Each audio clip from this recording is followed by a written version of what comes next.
तस्मेन्मठवानुसमाभिः गणेम देवैनं विदायुः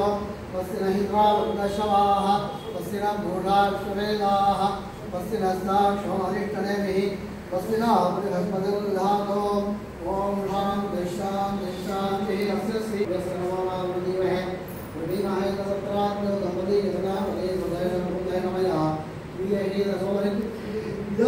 इदमात्मानं देव प्रकटदेवं प्रदरं विष्णुं ददिवनं दर्पदं प्रसन्नवदनन्दाय कृपविष्णावधान्ते अमृतबलौ विनायका समेत योगाटसन्नस्वामिनन्दिदौ जनानसर्वकुटुम्बानां क्षेमस्थैर्यधैर्यवीर्यवयाविरारोप्य भक्तजनानां सकुटुम्बानां दिव्यभौमान्तरिक्षपुष्पादपुष्पप्रदुष्टमुण दौर्मनदृष्टिर्दृष्टित्रयवृत्तिर्परैः करिष्यमाणमन्त्रयन्त्रतन्त्र अभिचार विषचूर्ण प्रयोगदर्शनमोहनस्तम्भर उच्चारणमन्त्रादि समस्तजनित उपद्रवणप्रत्यर्थं समग्रजनानां जन्मनि इहजन्मनि पूर्वजन्मनि जन्माभिजन्मनि विजन्म अनुजन्म कृतानां पापानां कर्मणः सत्यः अपनोदनार्थं करिष्यमाण अस्पृश्य स्पर्शण भोज्यभोजन अपक्ष अपक्षण अपान्त्रयमेयमानभोजन भगवदवचार भागवदवचार असंख्यावचाररूप नानाविधावचारैः भगवन्निन्दः प्रवृत्तिद्वारा श्रीमन्नारायणप्रीत्यर्थं महालक्ष्मीनायिका समेत सत्यनारायणस्वामिनः परिपूर्णकृपागदान्तसिद्ध्यर्थं सकलदृष्टिदोषनिवृत्त्यर्थं विद्योहस्थाने पदे पदे अभिवृद्ध्यर्थं विद्यास्थाने पदे पदे अभिवृद्ध्यर्थं उचितकाले विवाह प्राप्त्यर्थं उचितकाले सत्सन्तानप्राप्त्यर्थं देवीः श्रीवैष्णवैः सह अन्योन्यसहायेन ऋत्विक्मुखेन च आचार्यमुखेन च सायं सन्ध्याकाले पौर्णमास्यां महालक्ष्मीनायिका समेत सत्यनारायणस्वामी पूजां च अन्नपूजां च अष्टोत्तरशतनामां च पुराणश्रवणां च कर्म करिष्ये भवादेव स्मृयामि स्वरूप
नमः पादपूजयामि ओम शेषसायिने नमः रूपपूजयामि ओम कालस्वरूपिणे नमः शङ्खं पूजयामि ओम विश्वरूपाय नमः धानुनं पूजयामि ओम जगन्नाथाय नमः दुर्गं पूजयामि ओम कमलनाभाय नमः नाभिमं पूजयामि ओम जगद्गुच्छिने नमः उत्तिजं पूजयामि ओम लक्ष्मीवृत्तस्थले नमः सप्तस्थलं पूजयामि ओम शक्तादिगस्ताय नमः हस्तानां पूजयामि चतुर्भागवे नमः बाहुभुं पूजयामि ओम श्रीकण्ठाय नमः कण्ठं पूजयामि ओम चन्द्रमुखाय नमः मुखं पूजयामि ओम सत्यवाचने नमः अक्तं पूजयामि ओम शीजाय नमः नासिकां पूजयामि ओम रवीन्द्रलोचनाय नमः नेत्र पूजयामि ओम नित्यस्तोत्रे नमः स्तोत्रोद्भासयामि ओम सर्वव्यापिने नमः श्रोत्रसमामि शिरोत्पूजयामि ओम सत्यनारायण स्वामिने नमः सर्वान्तरान्नं पूजयामि कृष्णाय नमः ओम कमलनाथाय नमः ओम वासुदेवाय नमः ओम सनातनाय नमः ओम वसुदेवात्मजाय नमः ओम पुण्याय नमः ओम लीलामानुष्य विग्रहाय नमः ओम श्रीवत्सवस्तवक्त्राय नमः ओम विश्रोधावत्सलाय नमः ओम मलये नमः ओम चतुर्भुजातसक्राजीनाथ सारंकृताय नमः ओम देवकी नारायणाय नमः ओम नमः ओम जगदाय नमः ओम विश्वरूपप्रदाय नमः ओम सत्यवाचने नमः ओम सत्यसंकल्पाय नमः ओम सत्यवराय नमः ओम जैने नमः दाय नमः ओम जगद्गीत सांसक्त गोपी वर्तनगाराय नमः ओम पुण्यश्लोकाय नमः ओम तीर्थपदाय नमः ओम भैरवेध्याय नमः ओम दयानिधिये नमः ओम सप्ततीर्थकाराय नमः ओम सर्वरूपिणे नमः ओम परात्मने नमः ओम सत्यनारायणे स्वामिने नमः ओम नानाविधमन्त्रपुष्पाणि समर्पयामि ओम वासुदेवाय नमः ओम कमलाय नमः ओम कान्ताय नमः ओम कामाक्षाय नमः ओम श्रीरंभवाय नमः संस्वाय नमः हरिप्रभुवाय नमः ओम मुक्ते नमः ओम अलकाय नमः ओम हरिवल्लभाय नमः ओम अशोकाय नमः ओम अबुद्धाय नमः ओम दीक्षाय नमः ओम लोकशोक विनाशाय नमः ओम धर्मजयाय नमः ओम करुणाय नमः ओम लोकमात्रे नमः ओम पद्मप्रियाय नमः ओम पद्महस्ताय नमः ओम पद्माक्षय नमः ओम पद्मसुन्दर्ये नमः ओम पद्मोद्भवाय नमः ओम पद्ममुक्ते नमः ओम पद्मप्रियाय नमः ओम रमाय नमः ओम पद्ममालाधराय नमः ओम देव्ये नमः ओम पद्मन्ये नमः ओम पद्मगन्धिन्ये नमः ओम नीलकण्ठाय नमः ओम सुप्रसन्नाय नमः ओम प्रसादाभिषे नमः ओम प्रभाय नमः ओम चन्द्रवदाय नमः ओम चन्द्राय नमः ओम चन्द्रहोत्रै नमः ओम चतुर्भुजाय नमः ओम चन्द्ररूपाय नमः ओम विद्युदाय नमः ओम विद्युशीलाय नमः ओम आक्तादये नमः ओम पुष्टे नमः ओम शिवाय नमः ओम शिवकृत्ये नमः ओम सत्ये नमः ओम विमलाक्षवक्षस्वरे नमः ओम विष्णुपत्ये नमः ओम प्रसन्नाक्षाय नमः ओम नारायणसंस्कृताय नमः ओम धारिद्र्यमोचने नमः ओम देव्ये नमः ओम सर्वोपनिरवन्ये नमः ओम नवदुर्गाय नमः ओम महाकाल्ये नमः ओम ब्रह्मविष्णुशिवात्मजाय नमः ओम त्रिजाज्ञानसम्पन्नाय नमः ओम भुवनेश्वरे नमः ओम श्रीमहात्मने नमः।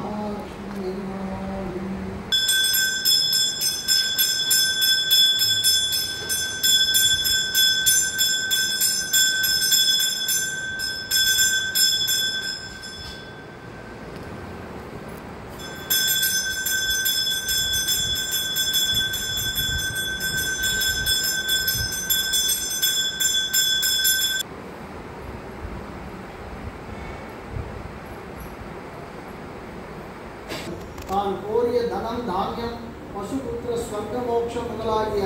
நற்பலன்களை அடைய வேண்டுமானால் எவ்விரதத்தை அனுஷ்டித்து அதன் பலனாக சித்திமடையலாம். அதை எங்களுக்கு தயவு கூர்ந்து திருவருள் மனத்தருள வேண்டும் என கேட்டார்கள். அதற்கு சுகபுராணிகர் சொல்லத் தொடங்கினார். ஓ சௌனகாதி மகர்ஷிகளை, நீங்கள் என்னை கேட்டபடியே முன்னொரு நாள் நாரத மகர்ஷியானவர் ஸ்ரீ விஷ்ணுமூர்த்தியை நோக்கி கேட்டார். அபராராயண விரதத்தில் தலையை சிரவணம் செய்து நைவேத்திய பொருட்களில் கொஞ்சம் புசித்து சத்யநாராயண சுவாமி ஸ்மரணை பூர்வமாக வாத்திய கோஷங்கள் முழங்க வீடு சேர வேண்டும். இந்தபடி மானிடர்கள் விரதம் அனுஷ்டித்தால் இஷ்ட சித்தி அடைகிறார்கள். இதுவுமின்றி கலியுகத்திற்கு இந்த சத்யநாராயண விரதம் கோரிய பலனை கொடுக்கக்கூடியது என்று முன்பு நாரதருக்கு ஸ்ரீ மகாவிஷ்ணு திருவாய் நடந்தருளினார். அதை உமக்கு சொன்னேன் என்று சுகபுராணிகர் சௌனகாதி ரிஷிகளுக்கு சொல்லினார்.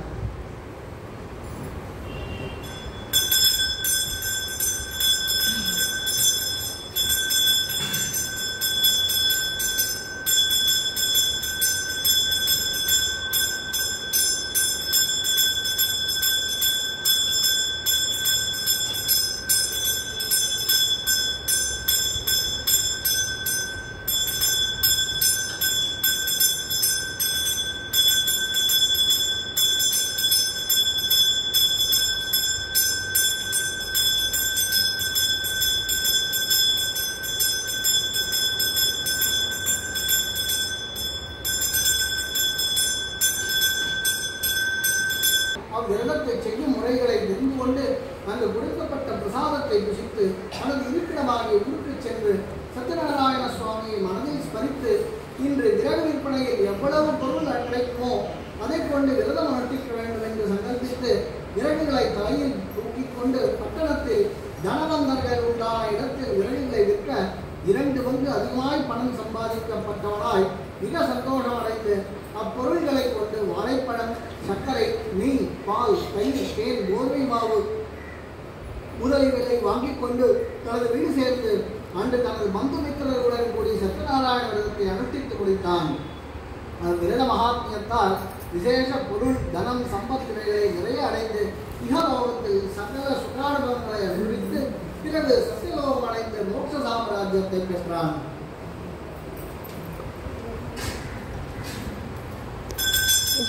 தள்ளி உட்காருங்க கரெக்டா.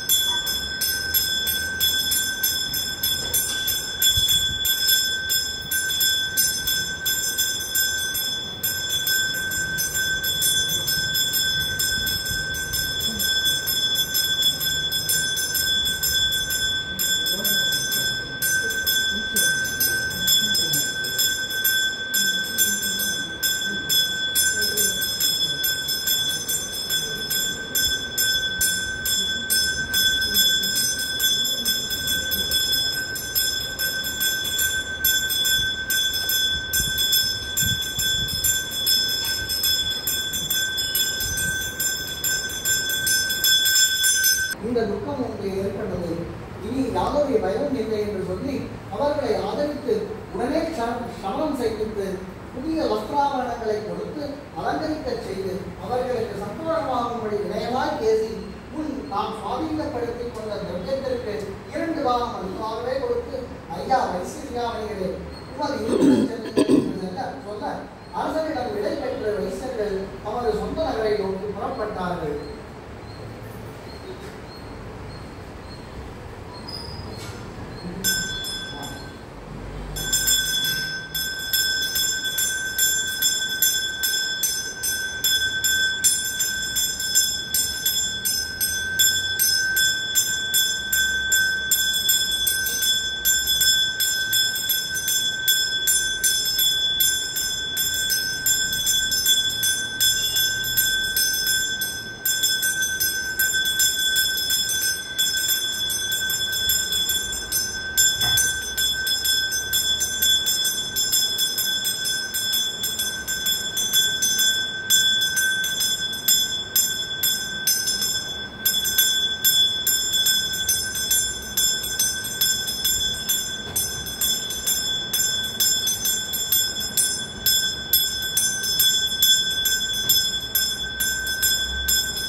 நேர்ந்தாள். அதனை முன்னிட்டு நான் அவரது முருகனை காணாமல் செய்தேன் என்று சொல்லி மறைந்தார். அதை கேட்ட கலாவதி மெய்மறந்து திரும்பி வீடு சேர்ந்து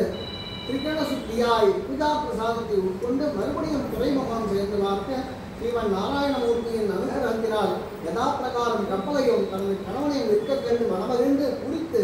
யாவரையும் அழைத்துக் கொண்டு பழையபடி வீடு சேர்ந்து தாங்கள் அன்று முதல்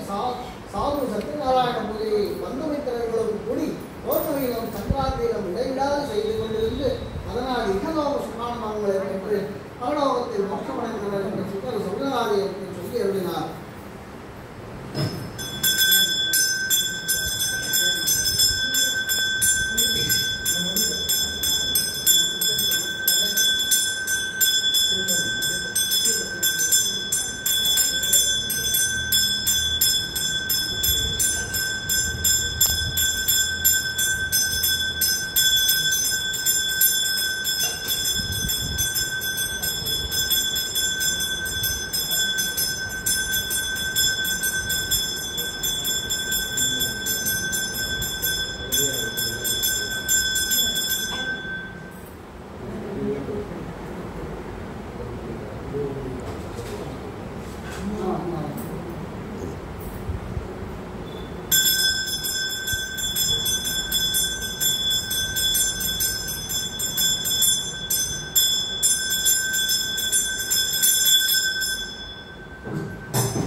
விரதத்தை இடைவிடாமல் அனுஷ்டிக்கிறார்களோ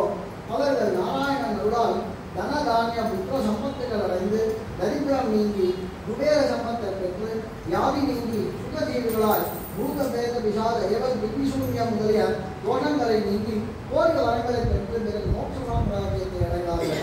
ஆகையால் சௌனகாதி ரிஷிகளே, எவ்விரதத்தை செய்து மனுஷன் முக்தியை அடைவானோ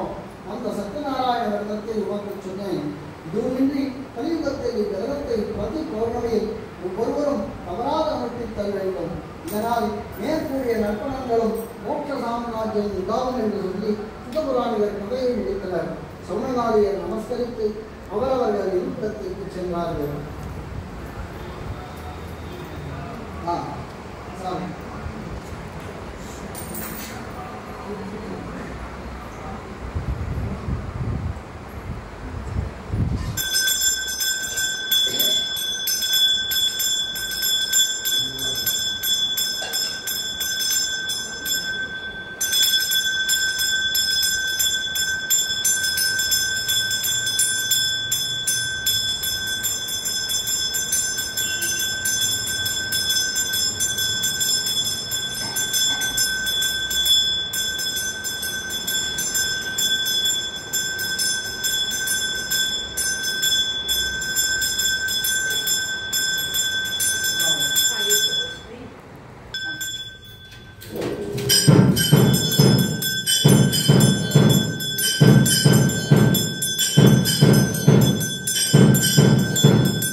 எல்லாரும் அப்படியே